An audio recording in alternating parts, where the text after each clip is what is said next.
Hi everyone, this is Kerrie with Conversations at Kerrie's Korner on this Friday of October, just under 2 weeks out from our national election. Wanted to come in and do our podcast for this Friday. And if you don't know what Conversations at Kerrie's Korner is all about, it's a place to start conversation, right? In our society, we have lost the ability to talk to each other rationally, intelligently, respectfully. And that's why we're one of the reasons our nation is incredibly divided at this point in our history. And it's something we've got to fix. We just do. Or I don't know where our country is going to be. So I'm coming in today to talk to you just about this and where we are at this time in our country's history, about our election, which is about to happen in less than 2 weeks, and how vitally important it is for everyone to vote that is entitled to vote. I'm filming today from my home instead of out at my office today because I wanted this to be as a naturalized American. I'm an Australian by birth, came to this beautiful country many years ago, permanent resident, and my family has naturalized as U.S. citizens. I'm married to an American. I have 2 boys, 2 children that are both American and Australian, and it's an important right to vote. And a lot of people, in my opinion, don't truly understand how important it is to vote and why you should never miss an opportunity to vote. We live in a republic, and the elected officials are just that. They're elected. We vote them into office. We are their boss. We decide whether they stay or go. And right now in this election, it is crucially important that every single person vote. Our election integrity is not the greatest at this point in America's history. We've been in a similar situation to this many times before, but not like this. This is a situation where we are teetering on civil war. And I'm not so sure that we're not eventually going to get there, even with a fair election, because we're so divided. And the rhetoric is so dangerous and hateful and destructive to our society. Every fabric of our society has been affected by this terrible division. One of the things that we're facing in this country that is at crucial levels is our open border. Our open border is causing so many things. One of the greatest threats to our democracy, our republic, is our open border. Because how do we know who's coming in? How do we know they're stable individuals? How do we know they're not terrorists? How do we know that they're not going to come in and on our election day target somewhere and blow everybody up? We don't know that. And that's an irresponsible condition that our leadership has left us in. Make no mistake, it is the leadership's fault. Whoever you want to blame, if they're an elected official, they are to blame. Because it's just not one side, it's both sides. Both sides of the political spectrum are voted into office. They all are accountable to work with each other, to come to some solutions, to find resolutions to our problems, and they're not doing that. They haven't been doing that for decades. And it's finally now showing that the American people are tired of it. We are tired of the politics. We are tired of the bipartisanness. We are tired of the irresponsibility of our elected officials. All of them. Because they all have a responsibility to work with each other to govern and take care of our land and the people in it, and they are failing that. You and me, they are failing it. And they are failing our future generations, our children, their children, and their children. And they don't really seem to care. They don't. If they did, they would figure out a way to fix our problems, unite this country, so we can again be the most powerful country in the world. But our open borders have weakened all of that. A country divided cannot stand. Borders are designed to keep people out who shouldn't be here, who come here illegally. And it's an insult to every American who has come here illegally, came here on whatever, permanent residency visa, have naturalized, become U.S. citizens, and now their process, what they went through, has been minimized because our elected officials cannot work together to solve even the smallest problem. So how do we fix this? We got to vote. Every single person that is entitled to vote must vote.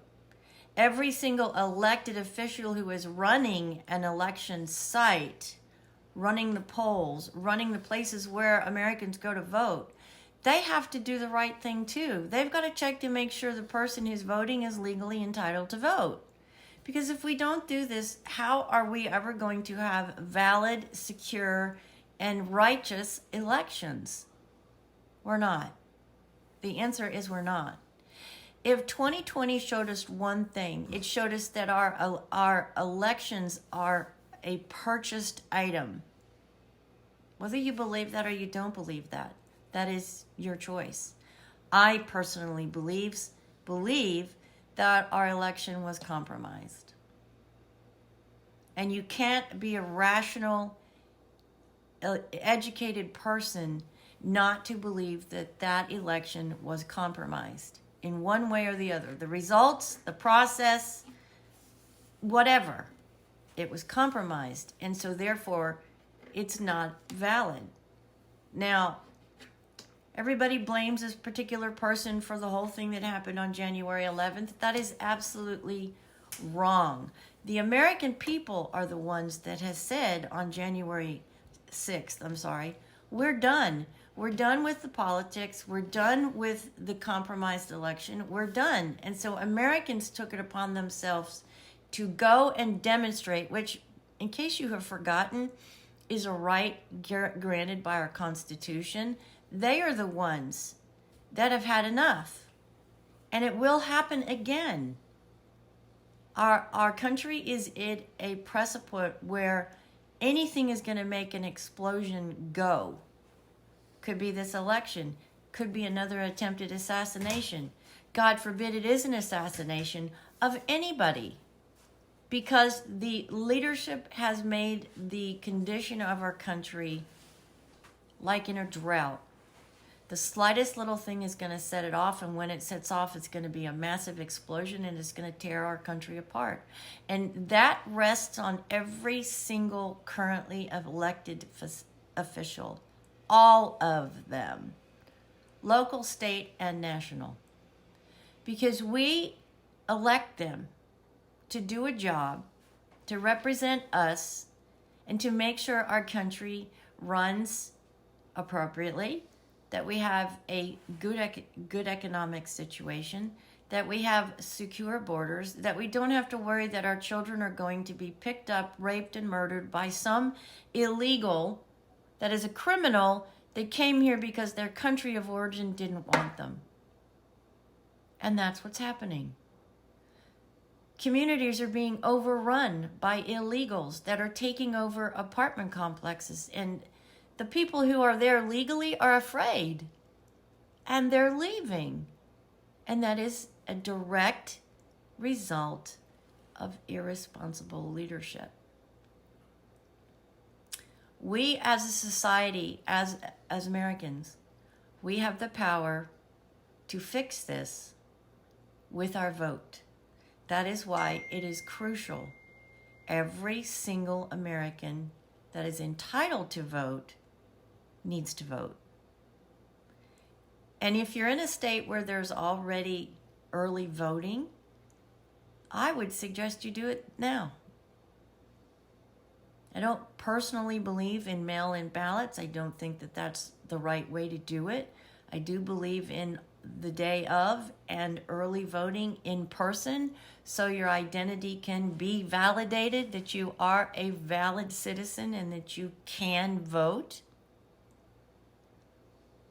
Because we're in such a bad spot right now. It's a scary proposition to go vote.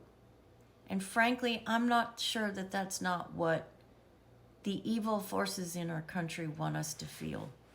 They have manipulated the situation, so many people are afraid to go vote. And we've got to fix that. We are in charge. We are ultimately the one that says, you're fired. You're done. You failed. And vote him out of office. So between now and 2 weeks almost from Tuesday, we're just under the 2-week mark. My message today is to resonate with all of you who have not already voted, to understand and prioritize how important your vote is. Because if we don't make our elected officials accountable for their bad actions and their bad decisions, then the status and the situation in our country rests on our shoulders if we're not going to make the effort to hold them accountable. It's like raising a child. If you don't make your child accountable, how are they ever going to be accountable? Same thing works with our politicians. We must make them accountable. And the way that we do that is through our vote. You can't just keep your head stuck in the sand and hope that it all goes away. My mother used to say, if you put your head in the ground long enough, sooner or later, somebody's just going to come along and they're going to blow your ass off. Well, that is really true. If you're going to act like an ostrich and put your head in the ground and hope that it all goes away, that's a pretty irresponsible decision. If you want to live in this country and have all the benefits and the glory and the possibilities, then you have to be willing to vote. It is a responsibility that every single valid, registered American citizen has the right to do. And if you don't do it, then you really can't blame anybody but yourself. So take the next few days and really think about how important your vote is.